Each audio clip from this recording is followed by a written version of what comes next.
Josh De La Cruz. And rounding out our panel, we have Steve Burns.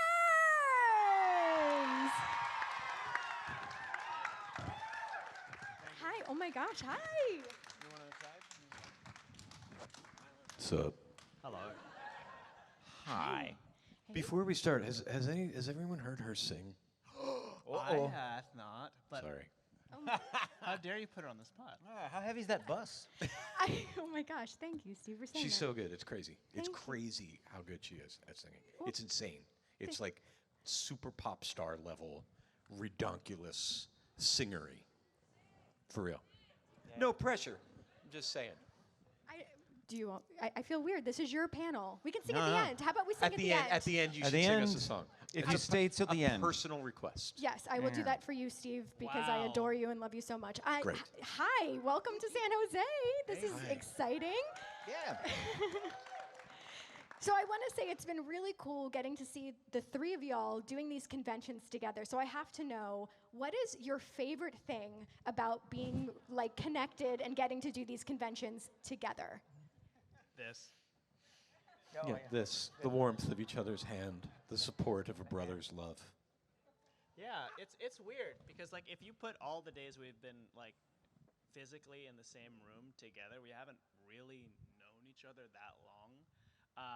But my favorite part of the job, one of the best parts of this job, is getting to meet Steve and Donovan, because to me they're family. I can't speak for them, but to me they're like brothers. And I truly will be anywhere as long as they will be there. And so that's the best part for me. Same.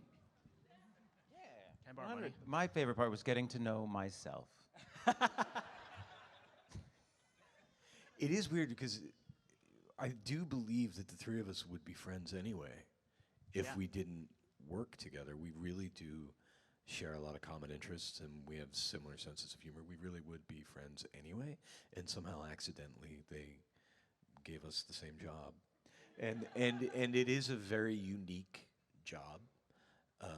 And so we have that to bond over too. So it's just a weird confluence of us. We're also very different. We have like very similar senses of humor, but then we all branch off into different like weirdness. Yeah. And I think that's also what's so beautiful about the three of y'all being on Blue's Clues and being part of it is you are so unique and so different, but yet you clearly share the love for the show and the audience and everything like that. When did y'all first meet? Was it during the audition process or? Yeah. When I was leaving and we were trying to find a new guy, I was one of two people who, when Donovan auditioned, I saw the tape and I was like, that guy. And they were like, really? And I was like, watch. And it was Wendy and I were flagged you. Really?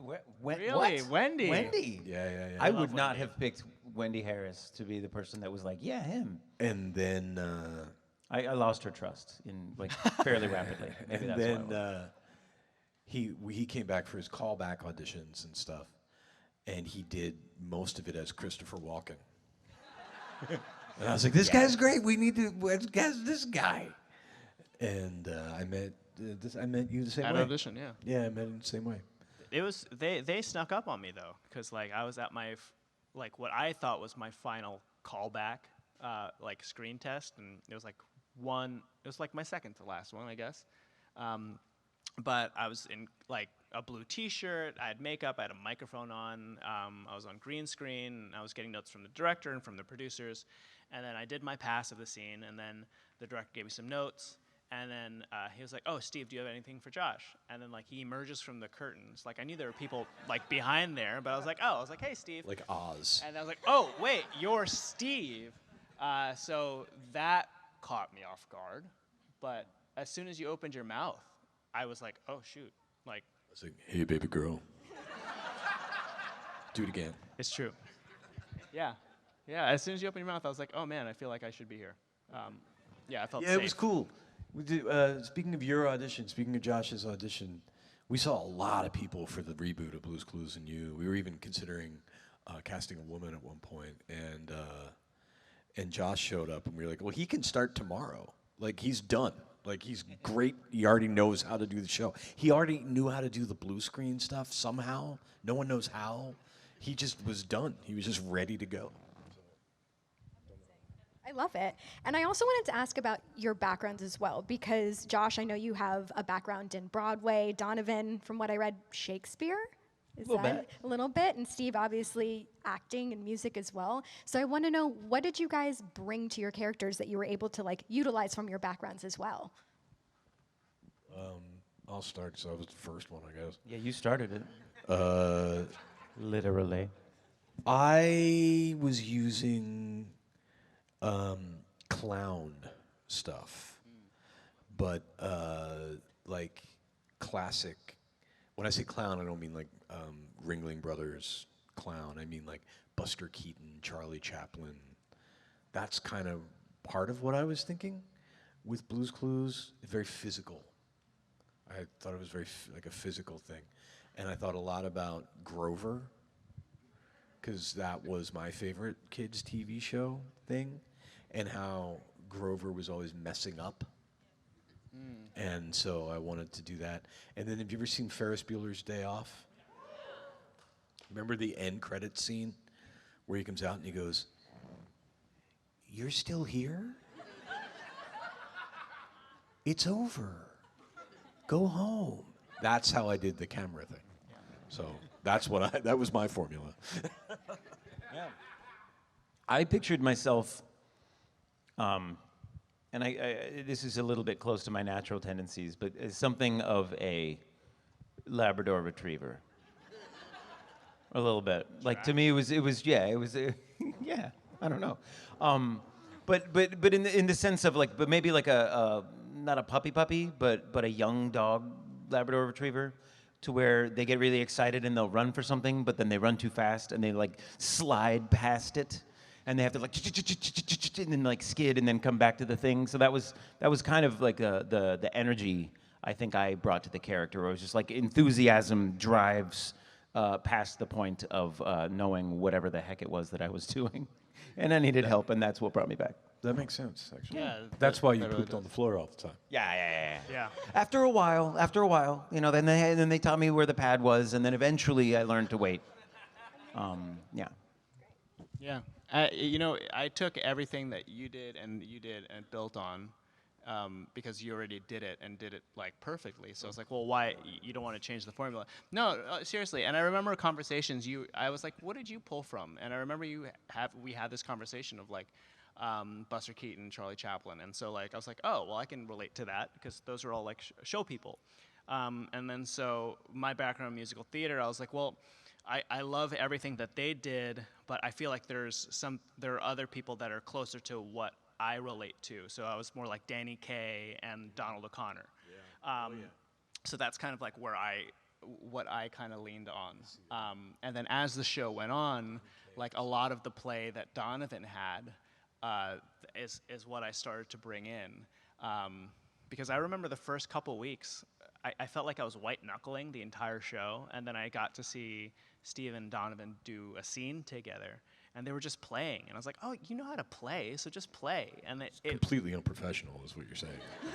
No, it was like I guess the takeaway for me was I'm so mistake averse that I just don't make choices, just in life, and so I'll procrastinate on things. But it's okay to make mistakes if you're figuring it out, and like you're inevitably gonna make mistakes. So don't be afraid about making mistakes. Just play. That's the whole show. Yeah. Making mistakes. Yeah, I mean, needing help. We needed your help figuring out which snack was a graham cracker. You know what I mean? But he's underselling himself. The truth is, I can't sing. He can't sing. No. I can't dance. He can't dance, right? That's not true. Like a Genesis album. And Josh shows up and he's like, la da da da da da. He's like doing backflips and he's singing Broadway. He was like a Blues Clues host with a cheat code. All right. Or something. I'm gonna interrupt. One of my favorite, really off topic. One of my favorite albums this year, and I am not joking. There's an album called For Everywhere by a band called Steven. and it's with, I can't remember, he was a kids show host, Yeah. and then one of the guys from the Flaming Lips. They did an album together, and it's amazing. It's like, I guess it's a children's album, but Not really. But for me, it's a children's album the way that the movie Hunt for the Where the Wild Things Are was for kids. It is one of my favorite albums. I think it's brilliant, and give it a listen, because if he says he can't sing, he can, Yeah, and it's incredible. He can. He definitely can. Well, thank you, Josh. Yeah. And everybody's somebody's kid, if you think about it. Right? Yeah. Yeah. Yeah. That's like a point without a question. Sorry. I'm sorry. So if you guys, we already have a line. So why don't we just go right to the line? What's your name? What's your question? Hi, my name is Rachel, and I'd love to hear from all three of you. What's been one of your most memorable fan interactions over the years? I was once, okay, there's like two categories of that. Because I believe we've all been fortunate enough and kind of honored enough to be selected by the Make-A-Wish Foundation to, so that's like its own category of meeting people who want to meet you. It's just, that has, I don't know, that's the most meaningful to me, and there's nothing close to that, to those experiences that I've been able to have, and I've been able to go to children's hospitals and stuff like that, and sometimes make somebody's day just a little bit brighter. But then one time, I happened to be camping in Yellowstone with my family, and we were leaving to go to, I had family in Minnesota, so we were gonna drive up into Montana and then across North Dakota into Minnesota. But we stopped at this fire station, this fire watching location on the top of a mountain in Wyoming, in the middle of nowhere. And this girl, because it's a building and it's kind of a museum or whatever, and you can see all around you, because that was its point. You can see fires if they happen to spark up. And she just points at me and follows me. And I was like, I knew what it was right away, but her parents are like, what the heck with this dude? And I just so happened to, I had just been coming from some other event, so I just happened to have a whole bunch of postcards, Blue's Clues postcards in the trunk of our car. So I just was able to, but it was so improbable, just this girl at random, and I was I'd been camping for a week. I looked like a mess. I looked like a tumbleweed. And she was like, anyway, that was pretty cool. As far as there are so many amazing interactions, and thankfully they all have been amazing interactions, especially in terms of representation and being hey, my kid pointed to the screen and it's he said he looks like me, and that's insane for me. But along the lines of just really surprising, I was in a Target in the heat of the pandemic, glasses, baseball cap, mask, just trying to find something. And then somebody came up behind me and said, "Are you Josh?" And I turned around and I was like, "Yeah." Were you in the outfit or something? I was wearing the outfit. It was a cartoon supermarket. And I had a thinking chair. And I was asking people for help. Okay, that clears it up. Have you seen the spaghetti? No one can see the spaghetti. It's the middle of 2020. No one has spaghetti. When I got the job for Blue's Clues, the way I got the job is Nickelodeon didn't want me, right? They wanted someone more conventionally handsome. That was the thing. And so they screen tested my stuff with this other dude, right? And they played those tapes for little kids, for focus groups of little kids like that, right? And apparently when they played mine, the kids broke out and they were touching the screen, but there was one little girl in particular that lost her mind, right? And she was like, "Ah!" And she crawled over all the other little kids, and she was trying to touch my face through this TV screen and everything. And I did a Comic-Con last year in Indianapolis, and she was there. Shut up. For real? How did you know? Regina, I told you about this. Yeah. Yeah. And she was like, "That was me. I chose you." And I cried, and she cried, and I was like, "Thank you."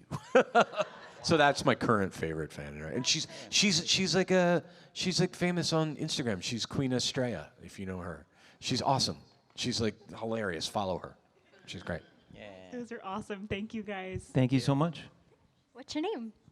My name is Samantha, and Donovan just said that everybody's somebody's kid, right? So that was my kid. Hey. Yeah, And well done. I have to tell Good you, job. Steve Burns, we would have chosen you too. Oh, thank you. Because the Thanks, times that we Mom. had shared in our living room and talking about all of the different things that were happening on Blue's Clues were very meaningful. For the three of you, tell when you realized how many lives you were reaching, how many young and family lives you were reaching.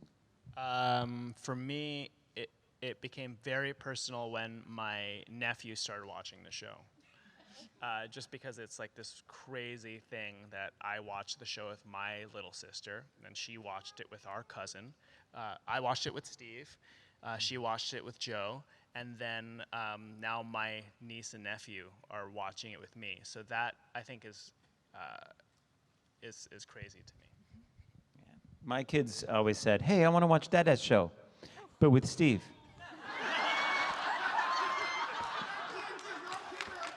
It's like that's it's funny, but no, honestly, I don't think I fully understood it just in terms of like the numbers of people. Like it's this experience, being able, the whole reason of being here and being able to meet you. Thank you so much for taking your time to come here and see us and talk to us. That's very special to me because that's something that I never really understood doing the show, because there's a camera in front of us. You know what I mean? It's not a real human interaction in that sense. It's acting, and so this is really, really wonderful to be able to hear your stories and talk to you and just say thank you as well for being here. Because half the show you did most of the work. Yeah, Donna's right. The Blue's Clues, at least for me, felt like a very personal experience. It felt like a very small experience because it was just me and a camera. And I couldn't really even see the directors or producers. It just felt like a little tiny thing that was happening between you and I, right? And so back in the day when we were beating Sesame Street and all this stuff, I intellectually understood it, but I couldn't get my arms around that. I still can't, really, even when we do all of this. A real eye-opener for me was during the pandemic, when we did that viral video, that like check-in thing, and it kind of went bananas. I was like, wait, what? Because I thought you all thought I was dead. I did, actually. And so that made me realize, I caught little glimpses of like, we are that show for this generation, one of the shows. But to answer your question, sorry, it's actually a difficult thing to get your arms around in any real way, but sometimes you get glimpses of it. Well, y'all made a difference. Thank you. Thank you. Thank you. Thank you. Hey, what's your name? Hi, my name is Tiffany, and today, too early of my birthday, so I want to ask you, the three of you, is it easier for you to play the character on Blue's Clues or to just be yourself in the real world? Oh. It's easier to play the character on Blue's Clues. No question. No question. Like, the stress level in the real world is very different than what we've experienced on the show. But, to that point, like, I had the choice to be called Josh or be called something else. And the names that were floating around were Ben. Right? Crazy. And I thought, well, Josh, I like Josh, because while it is a character or version I play of Josh, it's the person that I aspire to be. As far as somebody that takes their time, somebody that isn't afraid to ask for help, is communicative about how they feel, things that I try to apply into my life. I can have a temper, but like because of this show and the responsibility of having played that character, I have to remind myself, like, take a breath. Don't go to your first instinct, because it's probably a misunderstanding. And so I'm very thankful for that. But character, always easier. Yeah, oh, totally. There are times I now do voices for various cartoons and video games and stuff here and there. So there are times where I forget what my own voice sounds like. I'm like, wait, what is that? Because people are like, well, just talk like you. And I'm like, what is that? Like, I forget, Because I'm always trying to be like, yeah, just doing something goofy with my voice. And yeah, so it's definitely simpler, because you have a script, you have like a purpose, a mission, and in life it's a little more formless. It's whatever you're deciding you want to put your energies into. So, but you have a finite amount of things that you need to do if you're in a fictional story. Yeah, and as the host of Blue's Clues, if you're acting on the host of Blue's Clues, you have infinity help from the home viewer, right? So that makes it easier. And I think if that happened in real life, that would be strange. There's always some guy like, you know what you should do. You know what you should do, right? No, Why- right here, man. Why You do I should- keep repeating the same relationship model I observed as a child?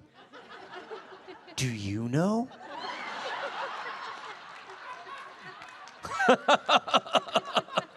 That would be a great show. Great question. And happy birthday. Thank you so much. Yeah, it's Happy it's birthday, his I'm glad on you were Sunday. born. So if you see her on Sunday, say, happy birthday, Tiffany. Happy I'm glad birthday. you were born. Happy birthday. Hey, what's your name? Hi, I'm Jericho. Friends call me Jay Nasty. Nice to meet you guys. What's up, Jay Nasty? How you doing, Jay Nasty? What's up, Jay Nasty? Yeah. Oh my God, you guys are real. I'm gonna try not to cry, but this question's for you, Steve. Steve, as a kid, you inspired me to talk to you through the TV as we found clues together. Now, as an adult, you inspire me to talk to you about what's going on in my mind through the phone screen, which helped me find myself. How does it feel to be such a comforting figure in the lives of so many people from childhood to adulthood? I loved what you just said. Truly. The real is it's difficult to personalize that. I'm glad that happens. Very glad that happens. Proud. Like, I feel like that's a good thing, right? Because we can use the phone. We know we can use the phone to be a dick, right? That's what most people do. That happens all the time, right? People use their phones to troll each other and to be mean, really, mean and funny at the same time, right? And that creates actual harm. You think it doesn't, but there is a consequence to that, especially in aggregate. Am I making sense? But I think you can do the opposite too. I think you can use the phone to build respect, build compassion, I think the opposite is true. I think you can use the phone to create meaning and create respectful interactions, even if they're also very small. So I don't know how it feels. I don't feel like you know what I mean? I can't personalize that experience too much, other than I can tell you that I loved what you said. So thank you. Thank you. Thank you so much. I'm gonna go cry now. Okay, me too. Thank you, Jay Nasty. All right. Hey, what's your name? Thank you, Jay Nasty. Hi, my name is Amanda. So, Steve, I grew up with you as a little kid, and I know your voice has changed over time. Do you think you could do the male song for me? I can't sing it. You can't sing it anymore. I really can't. I couldn't do it then. Or, I'll sing it with you. If you sing it, I'll do the last part. How's that? Yeah, we can all sing it together. If you guys sing it, I'll do the at the end. All right? Ready? Go. Here's the mail that makes the pills that makes me wanna wag my tail. When I says I wanna yell, mail. Beautiful. It was always too high for me, right? Thank you. And that's why I did the at the end, because I couldn't hit the note. Yeah, I had to honestly frog thought it you were myself. great I at was it. like, You see, on that, I thought they were doing opera singers. So when I was watching the show with my sister, I was like, oh, I'll do the opera voice. And so that's when I was like, oh, I'll just go around singing opera.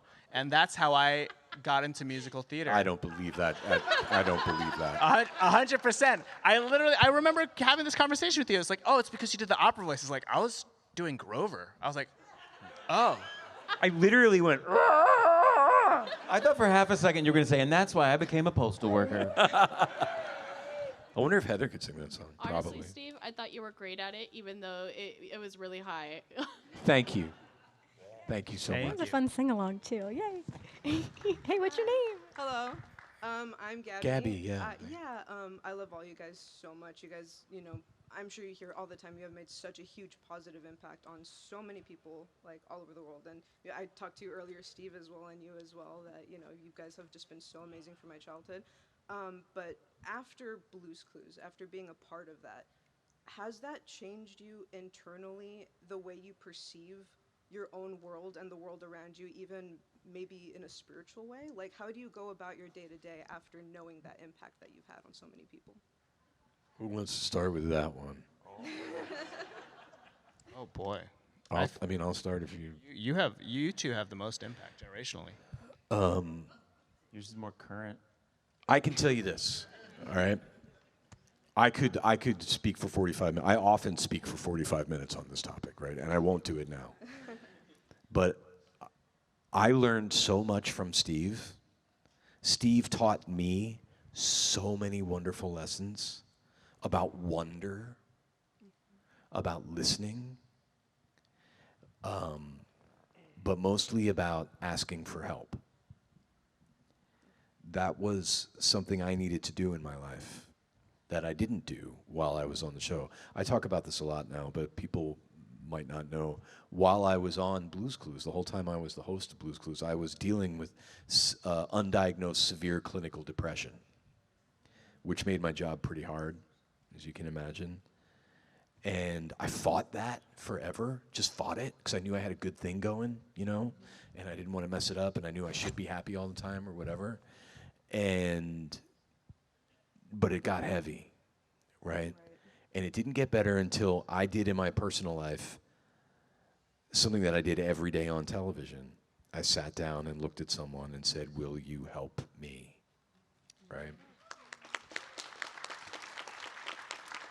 And that was the most transformative act of my entire life, right? And that's something I learned from Steve. That's amazing. Right? Yeah, it is amazing. There's a lot of great lessons. Josh speaks beautifully about it too, about like the aspirational quality of that character and stuff. And yeah, so that is some way that it changed my everything. So yeah. That's great. Thank you. Yeah, my feelings with it have changed fairly recently. I think I fought with myself over it, over just like the fact that it was a job that I had done, because it actually wasn't anything I had ever, when I was going to acting school or when I'd started, it wasn't ever anything I thought I would do, to be honest. And so, but then I ended up doing it for quite a long time, and so it's taken me a while to actually look at it and I don't know. I'm one of those actors where I don't really like watching or hearing myself, especially if it's too soon.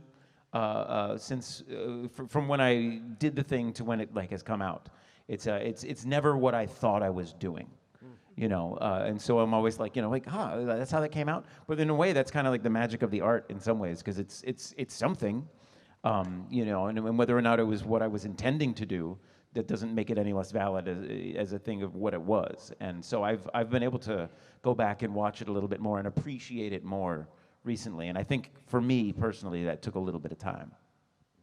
But this is the best part about it. The best part about it for me is always seeing, and that's I think part of the I don't know, whatever forgiveness that I've given myself over like some parts of it, over me judging it when I could have just been living my life a little bit happier. Essentially, like that was totally unnecessary baggage. It was an unnecessary difficulty I gave myself. And so seeing the positive impact that it had, it was like, what's better than that, Right on, man. Oh, gosh. Yeah. As far as for me in the show, the thing, one of the biggest takeaways was you don't know what you're good at. And you're not going to be good at it at first. So you don't have to worry about getting it perfect.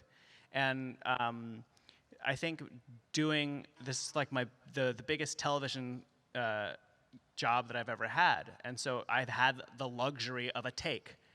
In life, we don't really get takes the way that you do on TV. It's like, oh, I didn't like that moment, but let me try that again. But in many ways, you do.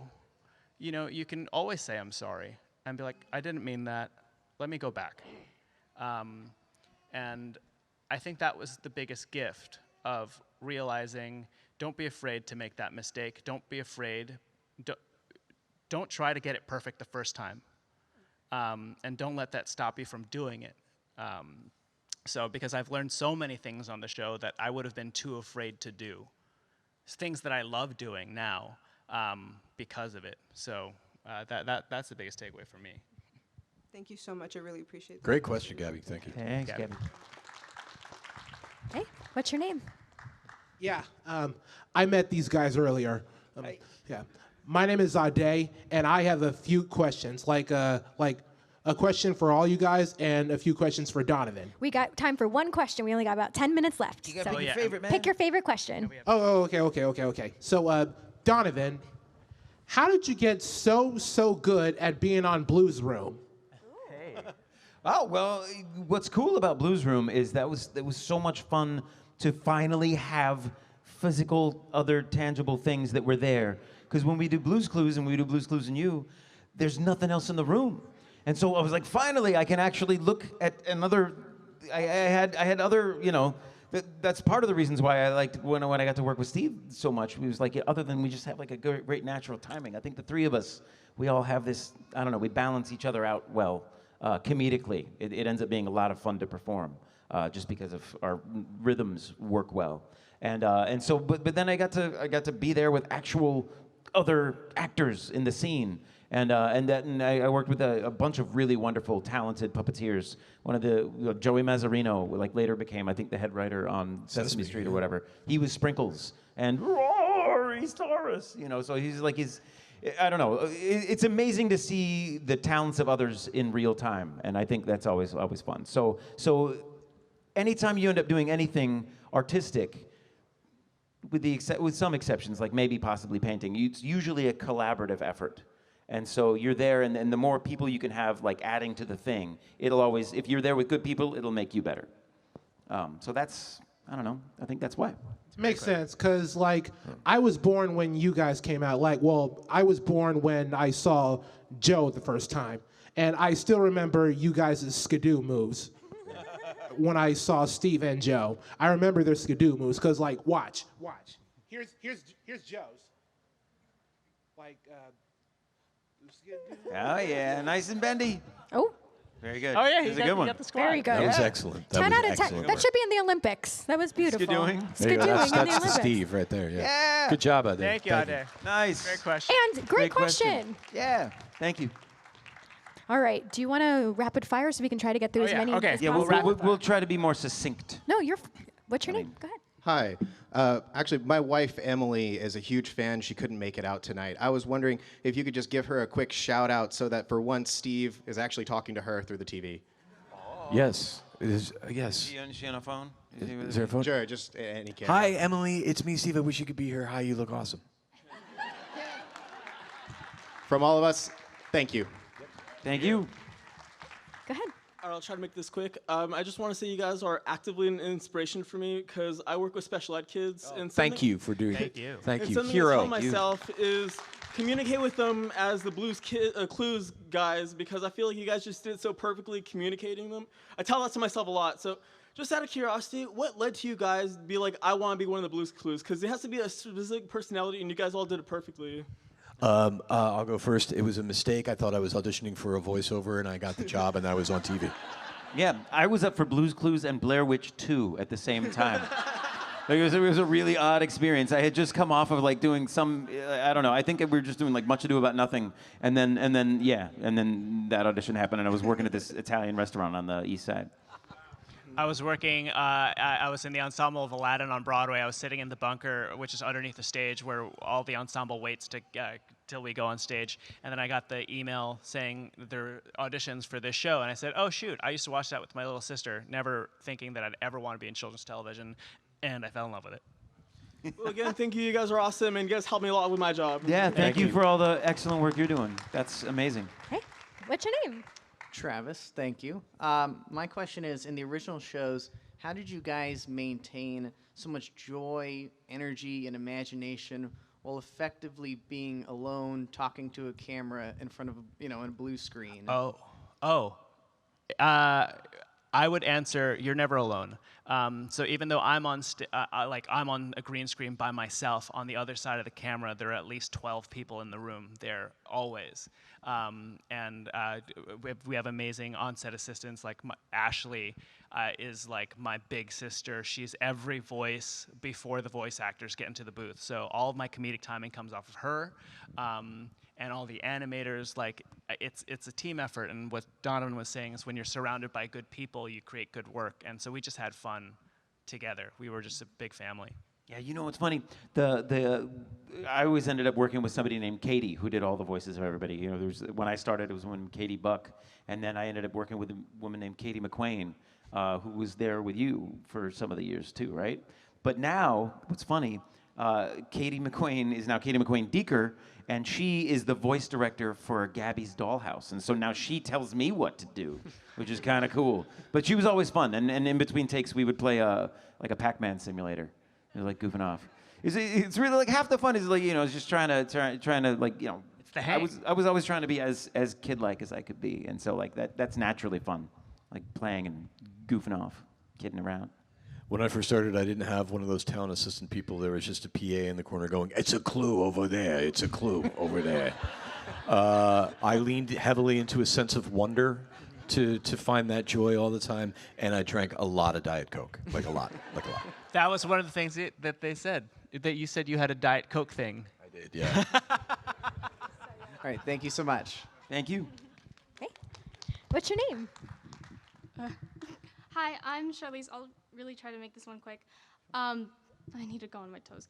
This question is for Josh. So there was this one clip of one of your episodes making the rounds a while ago where you introduced your Lola and blessed her and generally educated the audience about Filipino culture. And I remember witnessing and feeling myself as a Filipina, like seeing how impactful it was, seeing such a prominent character on media, representing and sharing all our culture on such a large stage to so many walks of life in such a positive light. It's like this moment of like, wow, we exist, and if that makes sense. Yeah. So my question is, can you share a little bit about how it feels to represent like your culture, your family, your background on this platform and to the world? Do you wish to do anything with that, and how has it impacted you personally? It's an honor. It's an honor to do it because I didn't intend for this. I didn't intend to like this job. I didn't intend to do this job, and I love this job. And as far as having our culture on the show, I remember when our producer walked up to me, Siobhan, she walked up, she's like, "Hey, Josh, I want to tell you something." I was like, "Yeah, what's up?" It's like, "You're getting a Lola this season." And Siobhan's not Filipina. And I was like, "What did you say?" And the only reason that I'm here is because other people gave me the opportunity. I worked hard, I was prepared, and I had a little bit of luck on my side for all those things to meet. But we can't move forward unless we move forward together. And so I'm the product of not just Filipinos helping me, but everyone helping me come here. As far as what I'd like to do in the future, I'm currently working on a literacy show that I hope to, bring to people, and I love children's television, and I hope to continue to represent Filipinos as best as I can, and everyone. Thank you. All right, I totally apologize. I think we have time for one more question. One more time. I'm so sorry. Go ahead. What's your name? What's your question? Hi, I'm Diana Chavez. You guys are awesome. My question is, what do you miss most about doing Blue's Clues, and would you ever do it again? Yes, I would absolutely do it again. What I miss most is talking through the camera and connecting with the camera, and I love being Detective Steve. I have no responsibilities anymore, and I would do it in a heartbeat. It's so much fun. Yeah, I love working with these guys. I would absolutely do it again. Recently, is that episode out yet? Where we all did that song and dance together? You know what? Who cares? Talk about it. Yeah, it's good stuff. Ah! Go for it. We did this one where you wrote that episode, right? Yes. Where the thinking chair is missing, and they don't know why, and so we basically play Blue's Clues to figure out who took the thinking chair, and I took the thinking chair. Joe did because he missed them, and then we have this hilarious, really fun song at the end, and so Yeah, I think doing stuff like that is kind of great. We had a lot of fun making that one. We were just laughing the whole time. It's the best job I've ever had. I would do it in a heartbeat. I wish I could do it forever. The thing that would get me back is if they were involved. It was a gift of a show to have in my life, and I'm so grateful that I had that chance. And essentially, this takes the place. Like, as long as Steve and Donovan are going to be there, I will be there. You heard it. Oh. Thank you so much. Thank so you. any questions we didn't get to, feel free to visit them at their booth all weekend. You guys are going to be here all weekend, right? Yeah, sorry about that. I'm so sorry. I'm so sorry. Any thoughts you guys want to leave us with here before we take a big group picture? No, thanks for coming out. Thank this is you. so Thank great. you. It's so great to continue the conversation with you all. So thank you for coming. Yes. And we didn't get to hear you sing. I can. Do you want me to? Yeah, sing something. How Like, dare really you? Sing some farewell song. Like, Oh. Can I do like Celine Dion, like something? yes, I don't know. yes, like, yes, yes. Watch this. Wait. This is for me. This is a personal favorite for I'm me. very nervous. Okay, here we go. 'Cause I'm your lady, and you are my man. There we go. I don't No wanna, Do we have a photographer? Are we taking a picture? Are they somewhere? He split. No? For real? Yep. Okay, well, then we'll take a mental Selfie? picture. Can Oh, we you want do to take it? a selfie? Let's do a selfie. Okay. Can I get a selfie? Let's do it. Oh, we are doing it. We do have a photographer. Okay. Here. Oh, he was hiding from us. Okay. Do we want them to come towards the stage or just stand up and hang out? Or okay, if you guys want to come towards the stage, just not on the stage, so we can take a big group picture.